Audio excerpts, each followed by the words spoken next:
Applause entertainment நீலம் studios தயாரிப்பில் applause entertainment மற்றும் பாரஞ்சித் வழங்கும் மாரி செல்வராஜ் இயக்கத்தில் ரூம் நடிக்கும் வயசன் காலமடான் வெற்றி நடை போடுகிறது.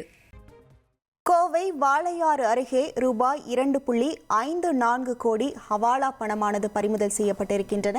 இது தொடர்பான முழு விவரங்களோடு இணைகிறார் நமது செய்தியாளர் கார்த்திக். வணக்கம் கார்த்திக், இந்த சம்பவம் தொடர்பாக ஏதேனும் கைது நடவடிக்கை மேற்கொள்ளப்பட்டிருக்கிறதா? முழு விவரங்கள். வணக்கம். தமிழக கேரளா எல்லையான வாளையார் பகுதியில் நேற்று ராஜஸ்தானை சேர்ந்த பவானி சிங் என்பவர் காரில் 2.54 லட்சம், அதாவது 2.54 லட்சம் ரூபாய் காரில் மறைத்து எடுத்து சென்றிருக்கிறார். இவரை பிடித்து சுங்கத்துறையினர் ஆய்வு செய்த போது அந்த பணத்திற்கான ஆவணங்கள் முறையாக எதுவும் இல்லாதனால் அவரை கைது செய்து அந்த 2.54 லட்சம் பணத்தை வருமானத்துறை அதிகாரியிடம் ஒப்படைச்சிருக்காங்க. மேலும் இந்த பவானி சிங் யார், எதற்காக இந்த பணம் தமிழக வழியா கேரளாவுக்கு கொண்டு செல்லப்பட்டது, யார் கொடுத்து விட்டார்கள், இது ஹவாலா பணமா என்ற கோணத்துல விசாரணை தீவிரப்படுத்தியிருக்கார்கள்.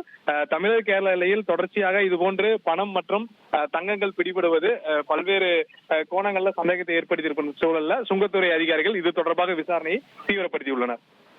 அப்ளாஸ் என்டர்டைன்மெண்ட் நீலம் ஸ்டுடியோஸ் தயாரிப்பில் அப்ளாஸ் என்டர்டைன்மெண்ட் மற்றும் பாரஞ்சித் வழங்கும் மாரி செல்வராஜ் இயக்கத்தில் ரூம் நடிக்கும் வயசன் காலமடான் வெற்றி நடை போடுகிறது.